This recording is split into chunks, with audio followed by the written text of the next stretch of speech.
Welcome to another episode from the Veterinary Research Channel. Today, we delve into a fascinating study published in the Journal of Veterinary Internal Medicine in 2024. This research, conducted by Victoria Travail and colleagues, explores the challenging issue of diagnosing hypothyroidism in dogs within primary care veterinary practices. The study raises an important question. Are we sometimes incorrectly diagnosing and treating dogs for a condition they may not actually have? Hypothyroidism, a disorder where the thyroid gland doesn't produce enough thyroid hormone, is known to be one of the most frequently diagnosed hormonal imbalances in our canine companions. Primary hypothyroidism, which originates directly from the thyroid gland, accounts for the vast majority, around 95% of these diagnoses. The two main underlying causes for this primary form are lymphocytic thyroiditis and idiopathic follicular atrophy, each contributing to roughly 50% of diagnosed cases.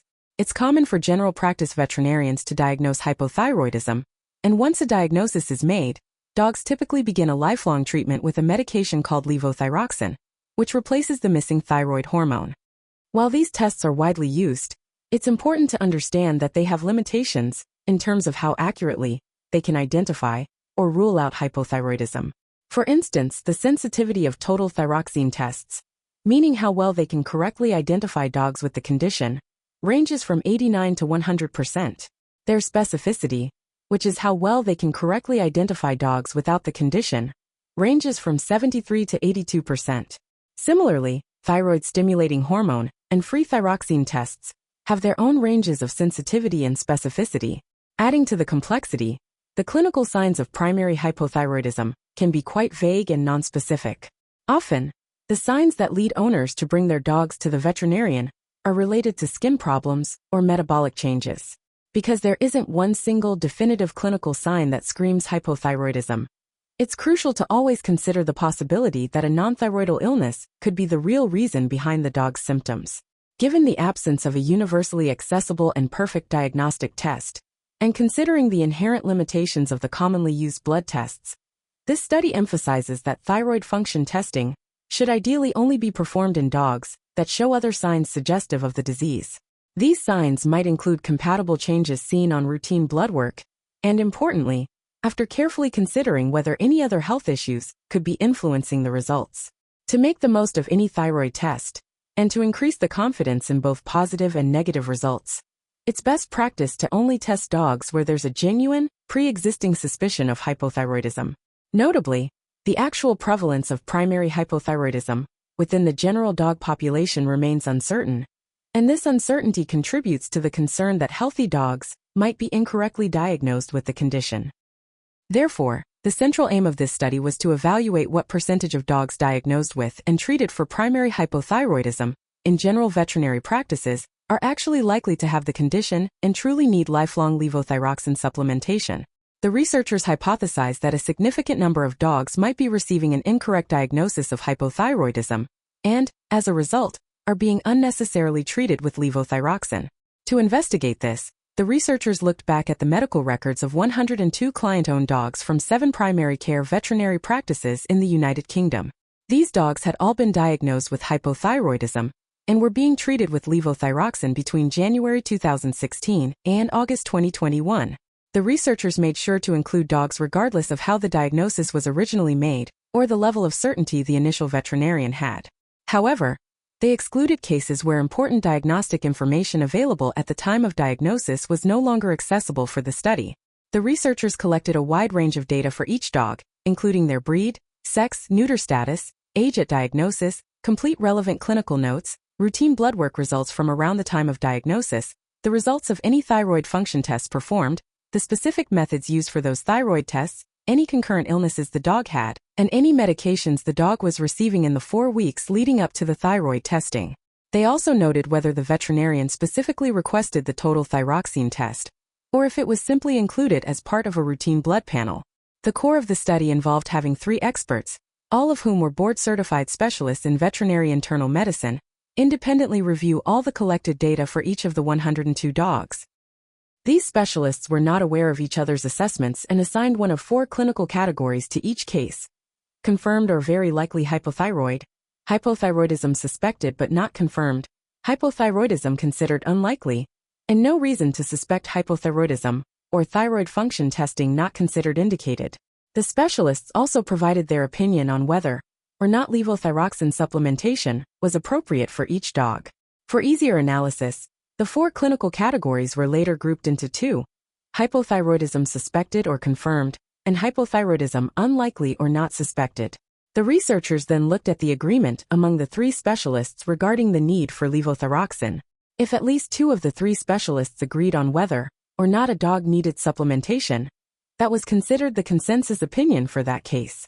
Now, let's move on to the results of this detailed investigation. The study included a total of 102 dogs, after excluding 3 cases, due to incomplete records. The group consisted of a roughly equal number of neutered females and neutered males, with smaller proportions of intact females and males. The average age at the time of diagnosis was 9 years, with a range from 2 to 15 years. A variety of breeds were represented, with mixed breed dogs being the most common, followed by Labrador Retrievers and Border Collies.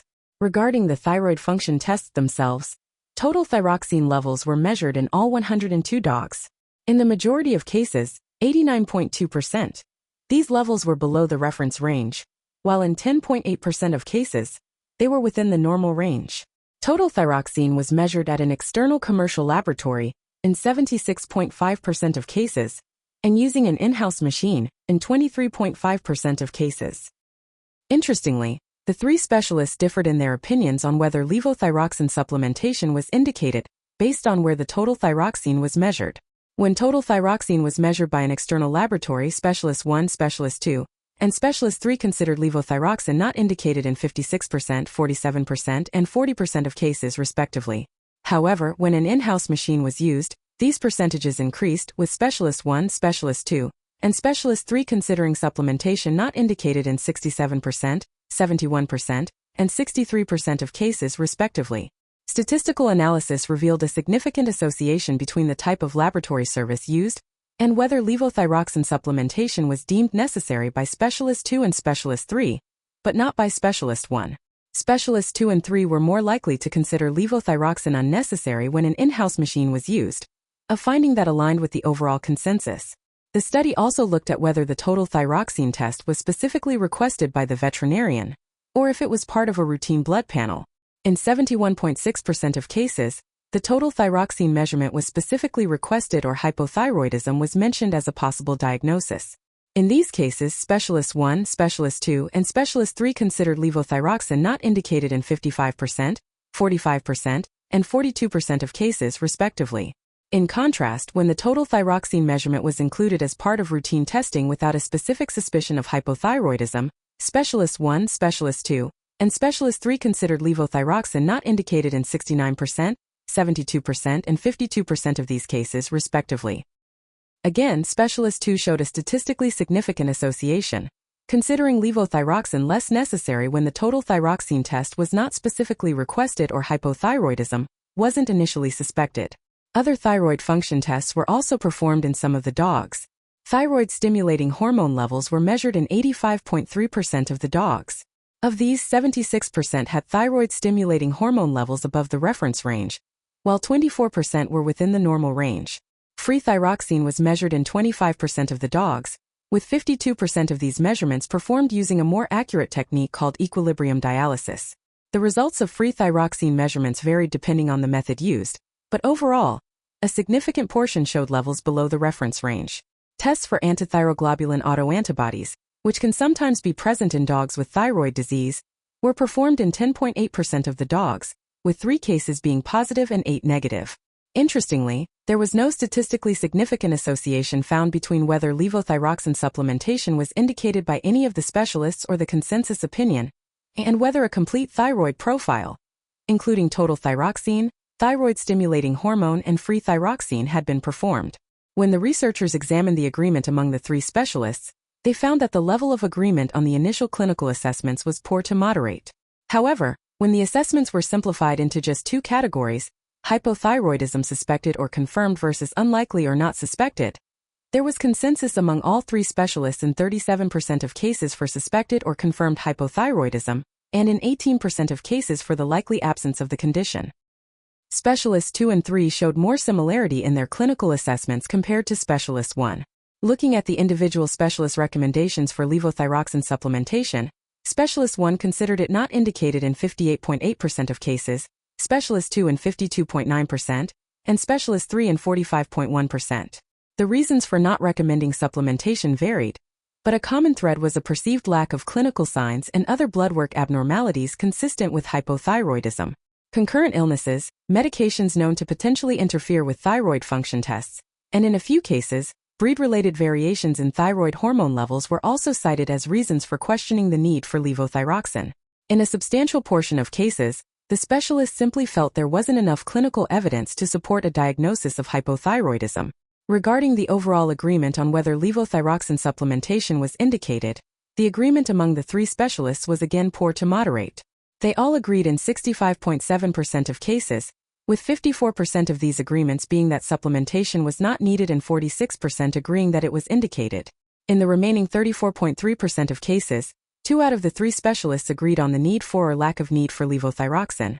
Ultimately, the consensus opinion across all 102 cases was that levothyroxine supplementation was not indicated in 52% of the dogs, and was indicated in 48%. This brings us to the discussion of the implications of these findings. The study highlights a significant concern that hypothyroidism may be overdiagnosed and incorrectly diagnosed in primary care veterinary practice. The most frequent reason given by the specialists for believing levothyroxine was not necessary was a lack of clinical signs and routine blood work findings consistent with hypothyroidism. This underscores the crucial point that a strong suspicion of hypothyroidism should be present before even considering thyroid function testing to ensure the test results are meaningful. The specialists also commonly noted that concurrent illnesses and the use of certain medications were factors that made levothyroxine supplementation seem inappropriate. The study pointed out that some dogs had serious conditions like cancer or uterine infections at the time of their consultation, and many were receiving medications like glucocorticoids or phenobarbital. While the researchers didn't have detailed information on the dosages and duration of these treatments, they emphasized that a lack of awareness about how these factors can affect thyroid function test results is a concern. Numerous non-thyroidal factors, including breed, concurrent illness, specific medications, age, and sex, can significantly alter the levels of total thyroxine, thyroid-stimulating hormone, and free thyroxine. Drugs like glucocorticoids, phenobarbital, aspirin, and others are known to interfere with thyroid function tests.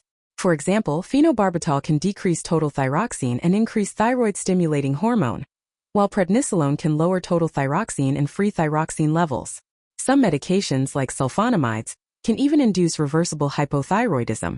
Given the multitude of factors that can influence thyroid function tests, the study strongly recommends a thorough review of the dog's medical history, a careful physical examination to confirm signs compatible with hypothyroidism, and, where appropriate, testing to rule out other underlying illnesses before performing endocrine tests and making a diagnosis of hypothyroidism. In dogs with clinical signs suggestive of hypothyroidism, but also suffering from a non-thyroidal illness, the more specialized test of scintigraphy could be considered to help differentiate between true hypothyroidism and the effects of the other illness. Alternatively, repeating thyroid function tests several weeks after the resolution of the illness or discontinuation of any interfering medications could be beneficial. The study also challenges the notion that levothyroxine supplementation is always safe. Excessive supplementation can lead to clinically significant side effects, or even thyroid gland atrophy in otherwise healthy dogs. Furthermore, dogs receiving treatment typically require ongoing and lifelong blood tests for monitoring, which has both implications for the dog and financial costs for the owner. Perhaps most importantly, an incorrect diagnosis of hypothyroidism could delay the identification and treatment of any other concurrent disease that might be the true cause of the dog's symptoms. The researchers noted that in their study, nearly half of the dogs were neutered females, and less than 8% were intact males, which aligns with the belief that neutered females are more prone to a diagnosis of hypothyroidism. Certain breeds known to be at a higher risk of developing hypothyroidism, such as Cocker Spaniels, Golden Retrievers, Boxers, and others, were also represented in the study, accounting for almost 20% of the sample. The average age of the dogs in the study, 9 years, suggests a population of older dogs who might be more likely to have other health issues contributing to their clinical signs and potentially affecting their thyroid test results. The study found a significant association between whether the total thyroxine test was specifically requested by the veterinarian and whether levothyroxine supplementation was deemed necessary by one of the specialists, but not by the other two. Due to the retrospective nature of the study, It's possible that hypothyroidism was considered but not explicitly documented in all cases. However, the researchers highlighted the increasing trend of including total thyroxine measurements as part of routine blood work panels, even without a specific clinical suspicion of hypothyroidism. They strongly agree with the general consensus that thyroid screening with total thyroxine should ideally be reserved for dogs with clinical signs suggestive of the disease. They cited information from a large commercial laboratory suggesting a high percentage of seemingly healthy senior dogs have low total thyroxine results when screened routinely, arguing that this is a reason to be more selective about testing, rather than testing every senior dog. They emphasize that the accuracy and reliability of any diagnostic test are influenced by the prevalence of the disease in the population being tested, and testing only dogs with a higher pre-existing likelihood of hypothyroidism improves the interpretation of results, especially for tests like total thyroxine that might not be highly specific. The study also touched on the use of in-house machines for measuring total thyroxine. While convenient and offering rapid results, there have been concerns about their accuracy. The study found a significant association between the type of laboratory service used and the perceived need for levothyroxine supplementation by two of the specialists, suggesting that relying on in-house machines might increase the likelihood of inappropriately supplementing dogs who don't need it. Finally, the researchers acknowledged that the poor to moderate agreement among the three specialists in their clinical assessments and recommendations for levothyroxine supplementation highlights the ongoing need for a more definitive, gold standard test for diagnosing hypothyroidism in dogs. While this variability in expert opinion could be seen as a limitation of the study, it also underscores the inherent challenges and subjective nature sometimes involved in diagnosing this condition based on current methods. The consensus approach used in the study, relying on the majority opinion of the specialists, was intended to mitigate the impact of individual biases. The researchers also noted that the quality of the clinical records could have influenced the specialists' assessments. The study concluded by emphasizing that its retrospective nature and reliance on existing medical records, which might have been incomplete, were inherent limitations. Furthermore, the study focused on dogs already diagnosed with and treated for hypothyroidism, so it didn't provide information on how often veterinarians correctly identified dogs with suspected hypothyroidism or abnormal thyroid tests who did not actually have the condition and did not require treatment. Despite these limitations, this research provides valuable insights into the potential for overdiagnosis of hypothyroidism in dogs within primary care settings. It reinforces the importance of a careful clinical evaluation, consideration of other possible illnesses and medications, and a thoughtful approach to thyroid function testing, reserving it primarily for dogs with a genuine suspicion of the disease. Thank you for listening to the Veterinary Research Channel. A link for the reference paper is in the video description. Remember to test your knowledge by answering the questions in the description, and as always, keep those minds inspired, hearts light, and tails wagging.